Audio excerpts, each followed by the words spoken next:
Hey, sports fans, welcome back to another episode of Bucky Sports Show. Tonight we're going to discuss the Braves Dodgers series and we'll look ahead to the upcoming Braves Reds series. Let's get started first with the Braves Dodgers. Game 1 went to LA 2-1. In that game, Grant Holmes was excellent for the Braves. He went 6 innings, giving up 2 runs on 4 hits and walked 2, while striking out 9. He struck out 6 of his first 10 batters he faced and didn't allow a base runner. The 11th batter, Mookie Betts, hit a line drive that got his upper left leg. Freddie Freeman followed with a single, and a walk to Teoscar Hernandez loaded the bases. A sac fly allowed the first Dodger run to score, and Holmes was able to pitch out of the rest of the jam. The only other issue he had was a Betts home run in the 6th. The problem for the Braves on this night was Yoshinobu Yamamoto. The Dodger starter went 6 innings, giving up 1 hit to Austin Riley, walked Marcell Ozuna twice, and struck out 6. The good news for Atlanta was they did get deep into counts, forcing Yamamoto to throw 91 pitches in those innings, forcing him out of the game. Kirby Yates came in the 7th for LA. He gave up a home run to the first batter he faced, and Matt Olson. Yates has only given up 5 runs in his last 75 innings, so that was a huge home run for Olson. Overall, this isn't a bad loss for the Braves. At the end of the day, Holmes was fantastic. The bullpen came in and didn't give up any runs, and we scored off the Dodgers bullpen. Yamamoto's been fantastic so far, and he has had success against Atlanta, and that continued in this game. He also came in with the lowest ERA in baseball at 1.06, and he lowered that to .90. So he's been dominating everyone. With him on the mound for LA, keeping it at 2-1, it's not a bad loss. This game did go into a rain delay in the top of the 9th that lasted for an hour and 13 minutes. Braves were able to get a 2-out walk, but that didn't lead to anything, unfortunately. Coming back out of that rain delay.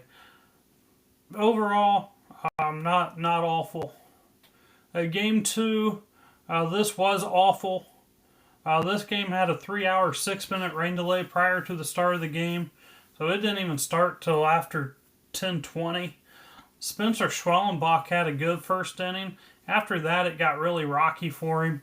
He went 3 2/3 innings, giving up 6 runs on 8 hits and 1 walk, and struck out 4. The bullpen came in and was a little shaky. Aaron Bummer came in and gave up 1 run in 2 innings. Scott Blewett came in the 8th and gave up 3 runs on 1 hit. That 1 hit was a Freddie Freeman 3-run home run right around 1 a.m., which is when I gave up and went to bed when they were up 10-3. Dodger starter Roki Sasaki, hopefully I said that correctly, went 5 innings, gave up 3 runs on 6 hits, 2 walks, striking out 4. Braves offense had 10 hits, and the Dodgers had 12. The difference in this game was the Braves were 1 for 10 with runners in scoring position, while the Dodgers were 5 for 8. The Braves just could not get a hit that could bring runs in. Meanwhile, it felt like the Dodgers got every big hit they needed. Game 3, Atlanta won this one 4-3. Braves got off to a great start. Bryce Elder was fantastic in the first inning, striking out the side. Austin Riley gave Atlanta a 2-0 lead in the bottom of the first with a 2-run home run. Elder ended up going 5+ innings, giving up 2 runs on 4 hits and walking 2 while striking out 6. He was good. He was really good tonight. Riley added another 2-run home run in the 3rd to account for all of Atlanta's runs. Dustin May went 5 2/3 inning, giving up 4 runs on 5 hits and 2 walks while striking out 6. Dodgers pitching did a nice job of leaving Braves on base. The Braves were 0 of 5 with runners in scoring position, leaving 6 on base. That almost came back to haunt the Braves, but we were able to escape. The Dodgers added a home run when Snitker went to the bullpen for a lefty-lefty matchup. Dodgers pinch hit and got a home run off of it. So going to the bullpen to get a lefty-lefty matchup led to a home run and a double. I've said it before, and I'll probably say it again. I don't like going just for those reasons. Ultimately, it didn't lead to disaster as we held on to win, but come on, trust your guys, especially when they look good. My series takeaway, there are several positives that you can take away from this series. First, you didn't get swept, which was a real possibility when you're playing the Dodgers. Second, the bullpen looked good all series with the exception of the 2 innings in Game 2. Third, you got great starts out of Holmes and Elder.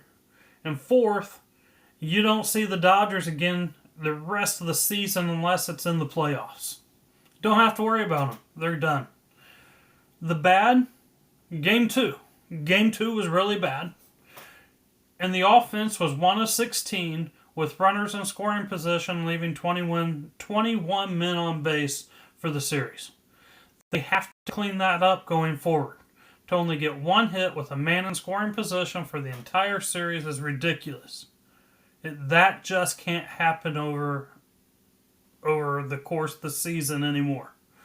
Overall, this series could have been much worse. Hopefully the Game 3 win will send them into the Reds series with some momentum. And let's talk about that Reds series. Braves come in 15-18 and 4th in the NL East. Cincinnati Reds are coming in 18-17 and 2nd in the NL Central.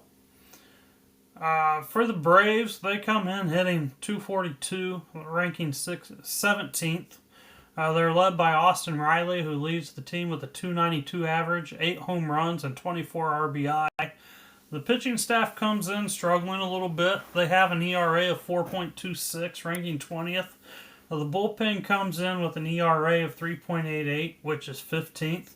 So the bullpen did lower that this weekend. Hopefully that continues. The pitching has to start finding a rhythm and consistency. The Braves have won 6 of their last 10. For the Reds, they come in hitting .249 on the series, which is 11th. The Reds are led by Elly De La Cruz. He is hitting .269 and leads the Reds with 5 home runs and 25 RBI. The Reds pitching comes in with an ERA of 3.65, ranking 11th. The bullpen comes in with an ERA of 3.65, ranking 10th. They have also won 6 of their last 10. Game 1 is Monday night. That's a 7:15 start. Braves are going with A.J. Smith-Shawver. He's 1-2 with an ERA of 4.26.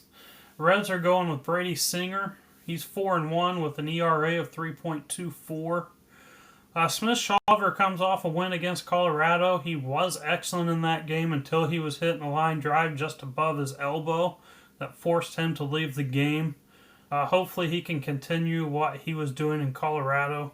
Singer's last outing was a loss to St. Louis. In that game, he only gave up 1 run. He had absolutely no offense in that game. He has been really good this year, winning 4 of his 6 starts. My prediction for this game, the unknown of how Smith-Shawver will return after being hit, on top of Singer coming off of a loss and looking to bounce back, I give the Reds a slight advantage in this game. Game 2, that's Tuesday at 7:15. Braves are going with Chris Sale. He's 1-3 with an ERA of 4.84. Reds are going with Andrew Abbott, who's 2-0 with an ERA of 2.84. In Sale's last start in Colorado, he was able to limit his pitches and go 7 innings. He only gave up 2 runs. Unfortunately, he still got a loss as his offense was pathetic that game, only getting 1 run against the worst team in baseball. In 4 starts, Abbott comes in at 2-0. In all actuality, he would have won his last outing against St. Louis, but a rain delay forced him out of the game before going the required 5 innings. The only Brave to face him is Alex Verdugo, who is hitting .333 against him. So he has not actually faced the Braves. He faced Verdugo when Verdugo was playing for another team before joining the Braves last month. My prediction on this game, Sells inconsistency and Abbott's start leads me to say this game will be a slight advantage for the Reds. Game 3, Wednesday night, 7:15. Braves are going with Grant Holmes. He's 2-2 with a 4.24 ERA. Reds are going with Hunter Green. He's 4-2 with an ERA of 2.53. Grant Holmes has been really good this year. His 2 losses are both against the Dodgers. Hunter Green has just been good. The Braves have faced Green and have had success against him in the past. I think with Holmes looking to rebound coming off a loss in which he pitched well, I think this gives Atlanta a slight advantage, especially if the Braves bats can keep their success going against Green. Game 4, Thursday night, 7:15. Braves are going with Spencer Schwellenbach. He's 1-3 with a 3.92 ERA. Reds are going with Nick Lodolo. He's 3-3 with an ERA of 3.27. Schwellenbach has been struggling lately. He's lost 3 of his last 4, none of which he has pitched well.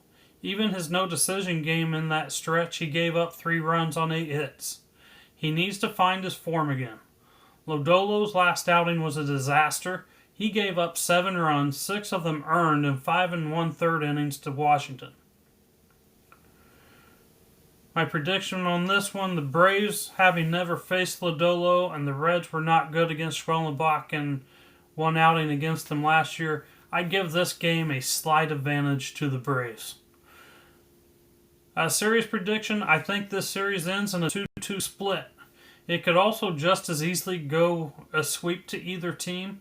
However, I think the Braves' offense leads them to 2 wins, at most 3. If the Braves lose this series, it will be due to an inconsistency of the pitching staff. That will wrap up this episode. I will be back on Thursday with the recap and a preview of next weekend's Pirates series. Make sure you like, subscribe, follow, comment. Have anything you want me to discuss, email me at buckysportsshow@gmail.com. Again, that's buckysportsshow@gmail.com. As always, enjoy the games and go Braves!